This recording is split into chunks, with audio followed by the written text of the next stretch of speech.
क्या तुमने कभी ऐसे इंसान के बारे में सुना है जो सिर्फ बोलकर, सिर्फ लिखकर और सिर्फ सोचकर करोड़ों लोगों की जान ले जाए? आज हम बात करने वाले हैं एक ऐसे ही इंसान की जिसने सिर्फ सोचकर, लिखकर या फिर बोलकर इतना तहस नहस करा है, दुनिया में इतनी तबाही करी है जिसका कोई कंपैरिजन ही नहीं है। कहानी की शुरुआत होती है एक छोटे से लड़के के साथ। एक लड़का जिसके बचपन में कोई खास पहचान नहीं थी। स्कूल से वो ड्रॉप आउट था और आर्टिस्ट बनना चाहता था। वो तो आर्टिस्ट बनना चाहता था बट दुनिया उसे रिजेक्ट करती रही और उस रिजेक्शन ने उस लड़के के अंदर कुछ तो तोड़ दिया था, या ऐसा बोलो कि कुछ ऐसा जगा दिया था जो एक इंसान के अंदर कभी जागना नहीं चाहिए था। और उसी की बदले भावना में वो लड़का कुछ ऐसा तानाशाह बना जो आगे चलकर पूरी दुनिया को डराने वाला था। इस लड़के का नाम था एडोल्फ हिटलर। ये एक ऐसा नाम था जिसे सुनते ही यूरोप का हर कोना कांप उठता था, जिसके आंखों में एक ही सपना था, पूरे दुनिया को एक ही जाति के हिसाब से चलाना। और जो इस सपने में रास्ता बन जाता, जो इस सपने को रोकने की कोशिश करता, एडोल्फ या तो उसको दुनिया से मिटा देता या उसका हाल इस कदर करता कि वो दुनिया में अमर हो जाता।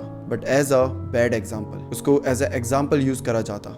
एक ऐसा एग्जाम्पल कि कभी भी हिटलर के रास्ते में मत आना, वरना आपका भी ऐसा ही हाल होगा। तो चलो आज हम बात करने वाले हैं एडोल्फ हिटलर के बारे में, उसकी पूरी जिंदगी के बारे में, और थोड़ा सा समझने की कोशिश करते हैं कि एक मासूम सा बच्चा जो कि एक टाइम में एक आर्टिस्ट बनना चाहता था, वो कैसे एडोल्फ हिटलर बना। 20 अप्रैल 1889 को ऑस्ट्रिया के ब्रेनाउ एम इन नाम के छोटे से शहर में जन्म होता है एक प्यारे से लड़के का, जिसका नाम होता है एडोल्फ हिटलर। एक आम लड़का जो किसी भी छोटी गली में दिख जाता था, जिसे देखकर कोई भी कभी भी ये नहीं सोच सकता था कि ये एक दिन दुनिया का सबसे खौफनाक तानाशाह बनेगा। बचपन में उस छोटे से बच्चे का सपना था कलाकार बनना। उसने वीना की एकेडमी ऑफ फाइन आर्ट्स में एडमिशन के लिए अप्लाई करा। एक बार नहीं बल्कि 2 बार, और दोनों बार उसको मिला सिर्फ रिजेक्शन। और ये सिर्फ एक रिजेक्शन नहीं था, ये था उस बच्चे के सपनों का अंत। जब एडोल्फ को रिजेक्शन मिला, जब उसे पता चला कि जो उसका सपना है वो बन ही नहीं सकता, कोई उसे काबिल ही नहीं समझता एक आर्टिस्ट बनने के, तो उसके अंदर आर्ट्स को लेके सारा प्यार खत्म हो गया। और उसके अंदर एक और चीज थी जो खत्म नहीं बल्कि शुरू हुई, वो थी नफरत। एडोल्फ के अंदर यहाँ से नफरत की शुरुआत होती है। और 1913 में एडोल्फ ऑस्ट्रिया छोड़कर जर्मनी शिफ्ट हो जाता है। उसको ऐसा लगता है जैसे उसे अपनी किस्मत के उस शहर का पता मिल चुका था, और उसका नाम था जर्मनी। और फिर 1914 में ही आ जाती है वर्ल्ड वॉर 1 और हिटलर जर्मनी आर्मी में भर्ती ले लेता है। और ये उसके लिए एक बैटलफील्ड नहीं, एक स्टेज बन जाता है जहां उसने अपनी सोच को जख्मों के साथ पकाया। युद्ध के बाद एक हार चुका जर्मनी, एक टूटी हुई इकोनॉमी और एक जलील की गई कौम, हिटलर के लिए ये एक मौका था। उसने जर्मन वर्कर्स पार्टी ज्वाइन करी, जो बाद में नाजी पार्टी बनी, और यहाँ से उसका असली रूप दुनिया के सामने आने लगा। हिटलर के पास ना तो पैसा था, ना ही उसके पास कोई पावर थी, मतलब ऐसा कुछ भी नहीं था कि लोग उसकी बात सुने, सिवाय एक चीज़ के, उसके बोलने का तरीका, उसके भाषण देने की टोन। मतलब वो जब बोलता था ना तो लोग खड़े होकर सुनते थे, मतलब वो मजबूर हो जाते थे उसको सुनने के लिए, वो इस कदर बोलता था।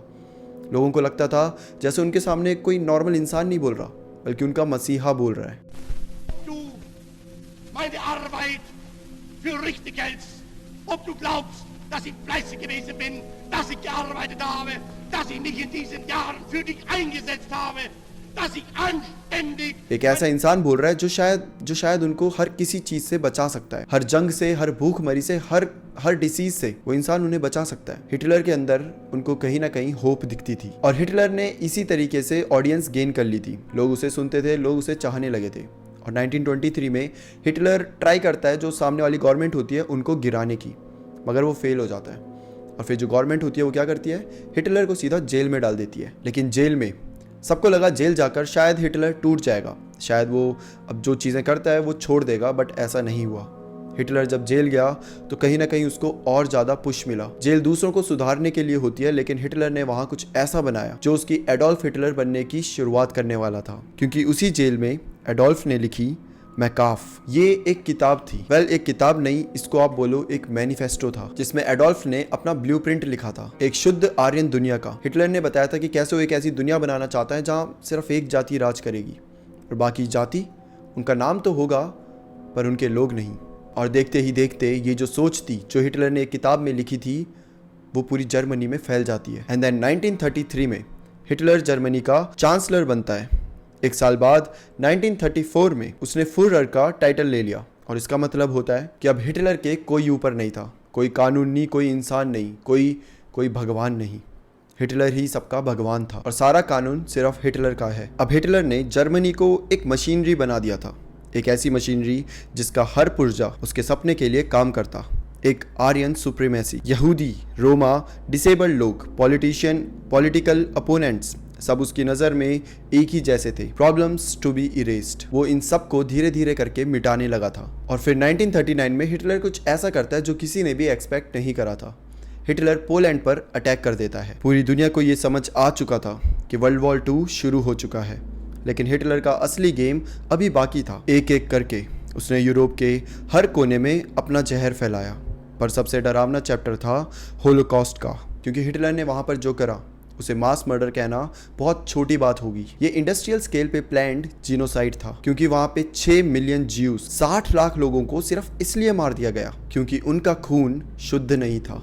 हिटलर ने उन सबको ट्रेनों में भर दिया और उसके बाद उन सबको गैस चैम्बर में बंद कर दिया, जिसके बाद वहाँ वो सारी गैस छोड़ दी गई और वो सब उसी गैस के चलते सांस ना ले पाए। और देखते ही देखते एक के बाद एक 60 लाख लोग वहीं पर मर चुके थे। उन सबकी आंखों में सिर्फ एक सवाल होता था कि आखिर हमने क्या किया, हमारी क्या गलती है। और हिटलर का सिर्फ एक जवाब होता था कि तुम इस दुनिया में रहना डिजर्व ही नहीं करते। अब हिटलर ने जर्मनी में इतनी रफ्तार से चीज़ें करना चालू कर दी थी कि दुनिया बस देखती रह गई थी। आए दिन लोगों को मारना, आए दिन लोगों का ब्रेन वॉश करना और आए दिन दूसरे धर्म के लोगों को प्रताड़ित करना।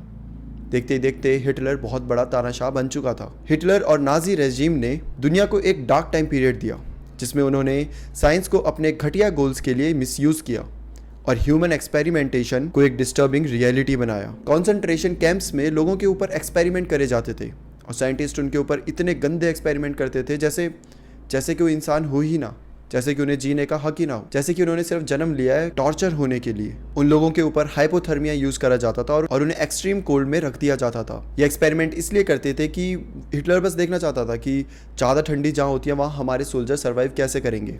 उसके लिए वो नॉर्मल लोगों को लेकर आते, उन पे टेस्ट करते, उन्हें ऐसी ऐसी जगह पर रखते जो हद से ज़्यादा ठंडा हो, जहाँ पे आप एक सेकंड ना रह पाओ। वहाँ पे उन्हें पूरे पूरे दिन रहने के लिए मजबूर करा जाता, जिसका अंत उनकी मौत के साथ होता। ये सारे टेस्ट यहाँ तक नहीं रुके, इसमें बहुत सारे और भी टेस्ट शामिल थे। स्टेरिलाइजेशन और ब्रूटल सर्जरीज तक शामिल थी। नाजी डॉक्टर्स ने फोर्स्ड स्टेरिलाइजेशन एक्सपेरिमेंट्स करे, जिसमें लोगों को परमानेंटली स्टेरिलाइज कर दिया गया था ताकि अनडिजायरेबल रेसिस को रिप्रोड्यूस ना कर पाए। और ये सारी चीजें साइंटिफिक जस्टिफिकेशन के नाम पर करी जा रही थी। डॉक्टर जोसेफ मेंगेले जैसे डॉक्टर, जिन्हें एंजल ऑफ डेथ भी कहा जाता था, अब ये डॉक्टर क्या करता था, जो ट्विंस होते थे, जो जैसे बच्चे हुए, ट्विंस हुए, उन पर एक्सपेरिमेंट करता था। अब ये क्या करता था, वो ट्विंस को डिफरेंटली म्यूटिलेटेड करता था और पूरी तरीके से जिंदा और कॉन्शियस लोगों पर अपने डर और एक्सपेरिमेंटेशन का शिकार बनाता था। ये सब आर्यन रेस को पूरी तरीके से स्ट्रांग बनाने के लिए करा जा रहा था। न्यूक्लियर वेपन्स, रॉकेट्स और बायोलॉजिकल वॉरफेयर्स के लिए भी नाजी साइंटिस्ट ने अपने स्किल्स को डेथ और डिस्ट्रक्शन के लिए यूज किया। जूइश साइंटिस्ट को एग्जाइल किया गया या उनको मार दिया गया और दुनिया के बेस्ट माइंड्स को अपनी साइंटिफिक प्रोग्रेस के लिए हिटलर की रिजीम ने खत्म कर दिया। इस दौरान एक साइंटिस्ट का नाम था अल्बर्ट आइंस्टाइन, जो दुनिया के सबसे प्रोमिनेंट जूइश साइंटिस्ट में से एक था। हिटलर ने आइंस्टाइन को अपने रिजीम के लिए थ्रेट समझा और उन्हें जर्मनी से एग्जाइल करवा दिया। आइंस्टाइन, जो उस वक्त के सबसे ब्रिलियंट थियोरिटिकल फिजिस्ट थे, उन्होंने जर्मनी के नाजी पॉलिसीज को स्ट्रांगली अपोज किया। और यही नहीं, उन्होंने अपनी फेमस थ्योरी ऑफ रिलेटिविटी के थ्रू दुनिया को नए कॉन्सेप्ट्स ऑफ स्पेस, टाइम और एनर्जी दिए, जो बाद में एटॉमिक बॉम्ब और न्यूक्लियर एनर्जी के डेवलपमेंट में भी काफ़ी इंपॉर्टेंट साबित हुए। हिटलर के रिजीम्स ने साइंस और एथिक्स को तोड़ दिया और अपने हेट्रेड और डर के जरिए एक साइंटिफिक टेरर का दौर शुरू किया, जिसका इम्पैक्ट ह्यूमैनिटी पर आज तक है।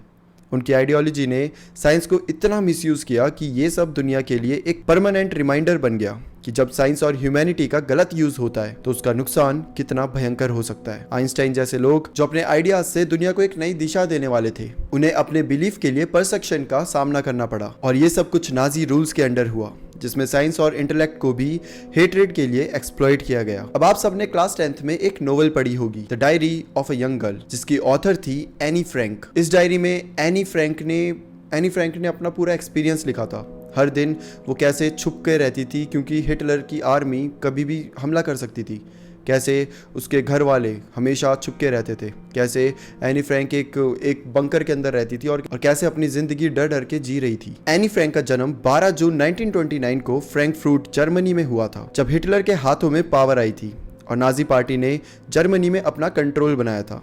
तो एनी के परिवार जर्मनी से नीदरलैंड्स में माइग्रेट कर जाते हैं। 1940s के आसपास नाजी जर्मनी ने ज्यूज के खिलाफ बहुत कठोर पॉलिसीज अपनाई, जिसमें ज्यूइश पीपल को डिस्क्रिमिनेट किया जाना और कॉन्सेंट्रेशन कैंप्स में भेजना शामिल था। एनी फ्रैंक और उसकी फैमिली को 1942 में एम्स्टरडैम के एक सीक्रेट हाइड आउट में जाना पड़ा, जहां उन्होंने अपनी लाइफ को नाजिज्म के खौफ से बचाते हुए जीना शुरू किया। इस दौरान एनी ने अपने इमोशंस और घटनाएं डायरी में लिखना शुरू करी। उसने अपनी डायरी को किटी के नाम से लिखा। इसमें उसने अपने खुद के थॉट्स, दोस्तों के रिलेशन और अपने दुख भरे दिन, इन सबको बहुत ऑनेस्टी से डायरी में लिखा। लेकिन 1944 में एनी और उसकी फैमिली को जो नाजी सोल्जर्स होते हैं वो ढूंढ निकालते हैं और उन सबको कॉन्सेंट्रेशन कैंप्स में भेज दिया जाता है। ये वही कैंप्स थे जहां पर लोगों के ऊपर बहुत गंदे एक्सपेरिमेंट्स होते थे। और 1945 में एनी फ्रैंक ने अपनी आखिरी सांसें ली, लेकिन उसकी एग्जैक्ट डेट अब तक क्लियर नहीं हुई है। कहा तो ये भी जाता है कि एनी फ्रैंक की जो डेथ हुई थी वो हुई थी हाई फीवर की वजह से, बट असली रीजन क्या था ये शायद आज तक किसी को पता ही नहीं चला है। अगर मैं हिटलर के किए हुए कर्मों के ऊपर एक वीडियो बनाऊं तो मेरे ख्याल से मुझे सीरीज बनानी पड़ेगी, जिसमें अनंत मतलब इन्फिनिटी एपिसोड्स होंगे।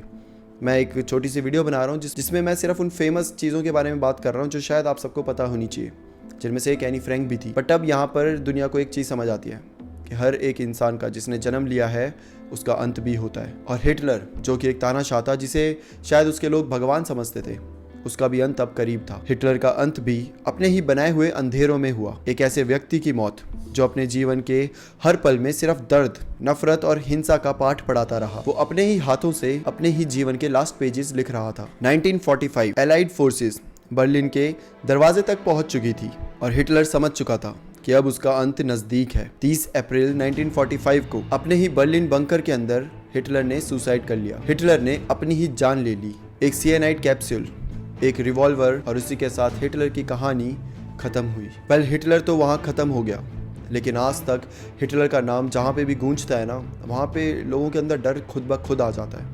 मतलब कई ऐसी चीजें हैं जो हिटलर करता था जिसे बैन करना पड़ा, इंक्लूडिंग उसकी पार्टी का लोगो। जर्मनी में एडोल्फ हिटलर और उसकी नाजी आइडियोलॉजी से जुड़ी बहुत सी चीजें आज तक बैंड है, क्योंकि उनका प्रभाव दुनिया में भयंकर हिंसा, दर्द और नफरत को बढ़ाने वाला था। हिटलर के रूल्स के बाद जर्मनी ने अपने देश में कुछ स्पेसिफिक रूल्स और लॉज इंट्रोड्यूस करे, और ये सारे रूल्स और लॉज जो थे वो हिटलर के बनाए हुए लॉज को एकदम गलत मानते थे। और ऐसा भी था कि कोई इंसान जिसके अंदर हिटलर जैसी सोच हो उसको तो भाई सबसे पहले अंदर करो, क्योंकि ऐसी सोच वाले इंसान को बिल्कुल भी बढ़ावा नहीं देना चाहिए। क्योंकि याद रहे, हिटलर पहले एक था, लेकिन सिर्फ उसकी सोच और उसके भाषण देने की वजह से उसने इतने लोग, इतनी पावर हासिल कर ली कि वो दुनिया का सबसे बड़ा तानाशाह बन चुका था। एडोल्फ हिटलर का जीवन एक घोर अंधेरे और खौफ से भरा हुआ था। उसकी सोच और उसके एक्शंस दोनों ने दुनिया को एक ऐसा रुख दिखाया जहां नफरत, जादूगिरी और खुदगर्जी ने इंसानियत को बर्बाद कर दिया। वर्ल्ड वॉर 2 और हॉलोकास्ट जैसे इवेंट्स ने दुनिया को हिला के रख दिया, जिसमें लाखों बेगुनाह इंसान अपनी जान से हाथ गंवा बैठे थे।